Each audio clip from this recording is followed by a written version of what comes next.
Pernahkah kalian berdiri di bawah langit malam yang penuh bintang, memandang luasnya cakrawala, merasakan betapa kecilnya kita, namun di saat yang sama merasa menjadi bagian dari sesuatu yang sangat besar?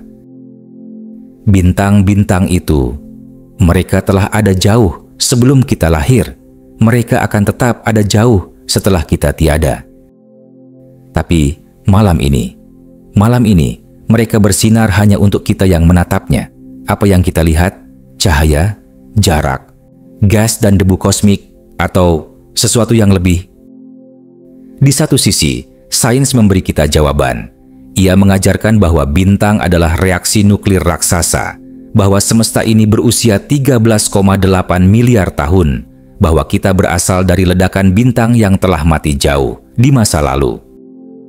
Di sisi lain, spiritualitas mengajarkan kita untuk melihat ke dalam, bahwa semesta bukan hanya ruang tanpa batas, tapi cerminan dari diri kita sendiri. Bahwa kita bukan hanya sekedar materi, kita adalah kesadaran yang sedang mengamati dirinya sendiri. Sains mencari hukum yang mengatur alam semesta. Spiritualitas mencari makna di balik hukum itu. Dan pertanyaannya, bisakah keduanya berjalan beriringan?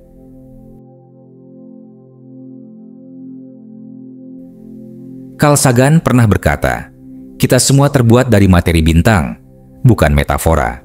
Ini adalah kenyataan ilmiah. Tubuh kita, otot kita, darah kita, semuanya tersusun dari unsur-unsur yang dulunya merupakan bagian dari bintang yang meledak miliaran tahun lalu.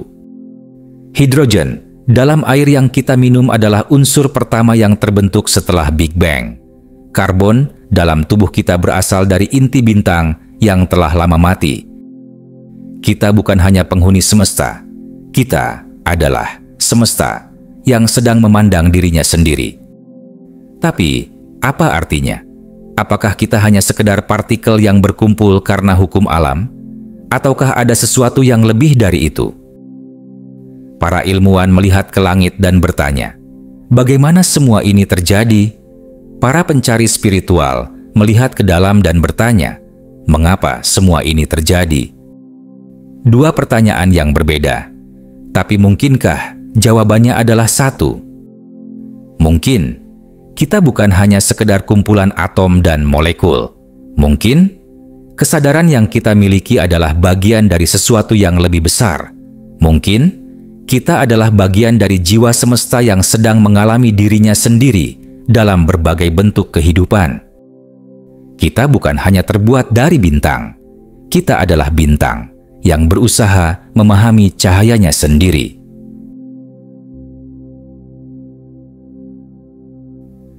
Ilmu memberi kita penjelasan, tapi kepercayaan memberi kita makna.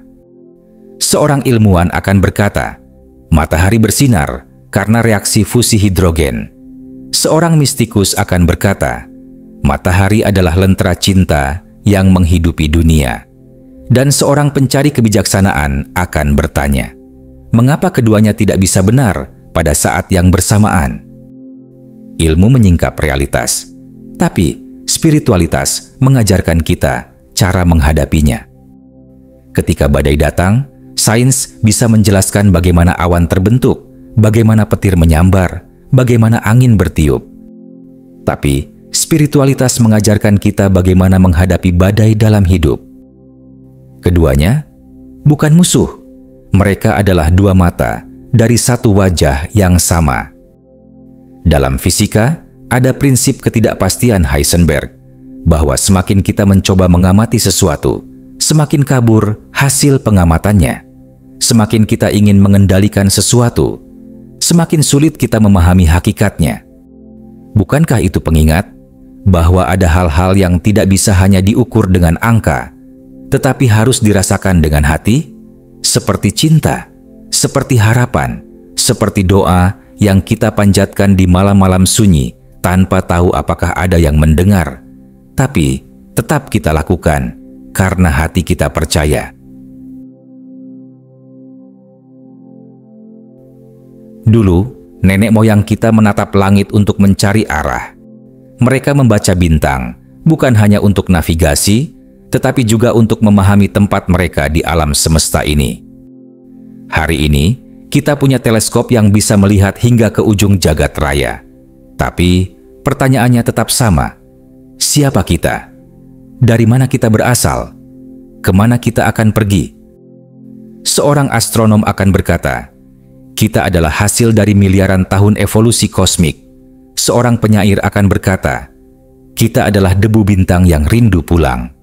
Dan seorang bijak akan tersenyum dan berkata, mungkin kita adalah keduanya. Kita telah mengukur jarak bintang, tapi kita masih mencari makna di dalamnya. Kita telah memetakan galaksi, tapi kita masih bertanya, apakah ada kehidupan lain di luar sana? Dan mungkin pertanyaan itu bukan sekedar tentang mencari sesuatu di luar sana, tapi juga tentang menemukan sesuatu di dalam diri kita sendiri. Setiap pohon yang tumbuh, setiap gelombang yang beriak di lautan, setiap helai daun yang jatuh, mereka semua mengikuti pola. Ada keteraturan dalam kekacauan, ada harmoni dalam apa yang tampak acak. Para ilmuwan menemukan bahwa alam semesta ini diatur oleh pola-pola matematis yang luar biasa. Ada bilangan Fibonacci dalam susunan bunga matahari, ada rasio emas dalam cangkang siput dan galaksi, ada hukum gravitasi yang mengikat planet-planet seperti tarian kosmik yang tak pernah berhenti. Tapi yang lebih menakjubkan, mengapa semua ini bisa terjadi? Mengapa semesta ini begitu teratur, seolah ada cetak biru tersembunyi di dalamnya? Apakah ini kebetulan, ataukah ini bahasa semesta yang sedang berbicara kepada kita? Pernahkah kalian merasa bahwa hidup juga mengikuti pola yang sama? Bahwa setiap pertemuan, setiap kejadian, setiap rasa sakit dan kebahagiaan yang kita alami seolah sudah diatur dalam irama yang hanya bisa kita pahami ketika kita melihat ke belakang? Mungkin semesta ini bukan hanya tentang hukum fisika. Mungkin ia juga menyimpan pesan yang hanya bisa dimengerti dengan hati. Dunia ini lebih dari apa yang bisa kita lihat. Di sekitar kita ada gelombang elektromagnetik yang tak kasat mata. Ada frekuensi yang membawa suara, cahaya, energi, tapi kita hanya bisa menangkap sebagian kecil darinya. Mata kita hanya bisa melihat spektrum cahaya tertentu. Telinga kita hanya bisa mendengar rentang suara tertentu. Tapi apakah itu berarti yang tak terlihat tidak ada? Apakah itu berarti yang tak terdengar tidak nyata? Begitu pula dengan kesadaran kita. Ada energi yang kita rasakan tanpa bisa dijelaskan. Ada kehangatan dalam kasih sayang. Ada kehadiran dalam doa. Ada ketenangan dalam meditasi. Dan semua itu seperti gelombang tak terlihat yang hanya bisa ditangkap oleh hati yang peka. Mungkin seperti halnya radio yang harus disetel ke frekuensi yang tepat, kesadaran kita pun harus selaras dengan semesta untuk bisa mendengar pesan-pesannya.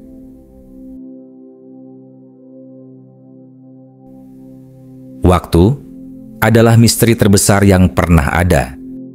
Ilmu pengetahuan mengajarkan bahwa waktu adalah dimensi. Einstein berkata, waktu itu relatif, bisa melambat, bisa melaju lebih cepat, tergantung bagaimana kita bergerak di ruang. Tapi, di dalam batin kita, waktu terasa berbeda. Kadang, 1 jam terasa seperti sekejap. Kadang, 1 menit bisa terasa seperti keabadian. Dan ada momen di mana kita merasa keluar dari waktu. Ketika kita benar-benar tenggelam dalam keindahan matahari terbenam. Ketika kita larut dalam musik yang menyentuh hati. Ketika kita bermeditasi dan merasakan kehadiran yang lebih besar dari diri kita. Di saat-saat itu, seolah waktu berhenti. Dan mungkin, disitulah kita menyentuh keabadian. Mungkin, jiwa kita tidak terikat oleh waktu. Mungkin, waktu hanyalah tirai yang menutupi sesuatu yang lebih dalam. Sesuatu yang telah ada sebelum kita lahir dan akan tetap ada setelah kita tiada. Seperti sungai yang mengalir, kita semua sedang bergerak menuju lautan yang sama. Dan di dalam lautan itu, tidak ada waktu, hanya keberadaan. Seorang filsuf pernah berkata, jika lilin padam, apakah cahaya itu benar-benar hilang? Ataukah ia hanya berpindah ke bentuk lain?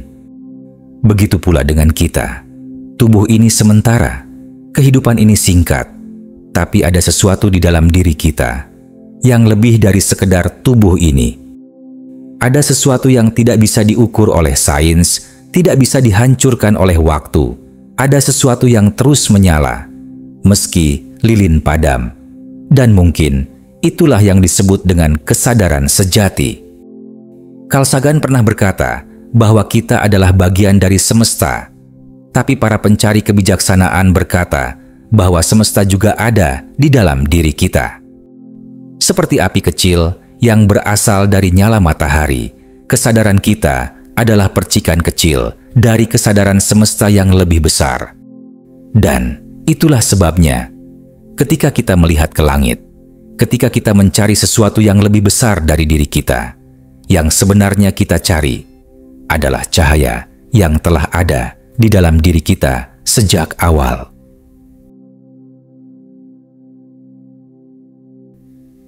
Malam ini, ketika kalian menatap langit, jangan hanya melihat bintang-bintang, dengarkan bisikannya, dengarkan bagaimana semesta berbicara, lewat keheningan, lewat ketidakterdugaan, lewat tarian cahaya di angkasa. Ilmu pengetahuan bisa menunjukkan betapa luasnya semesta ini, tapi hanya hati yang bisa mengajarkan kita bagaimana mencintainya. Ilmu pengetahuan bisa mengajarkan bagaimana alam semesta bekerja, tapi hanya kebijaksanaan yang bisa mengajarkan kita bagaimana hidup di dalamnya. Dan pada akhirnya, kita semua adalah pencari, mencari cahaya di tengah gelap, mencari makna di antara ketidakpastian, mencari diri kita sendiri di dalam pantulan bintang-bintang yang jauh di sana. Tapi mungkin jawaban yang kita cari tidak berada di luar sana. Mungkin ia sudah ada di dalam diri kita sejak awal.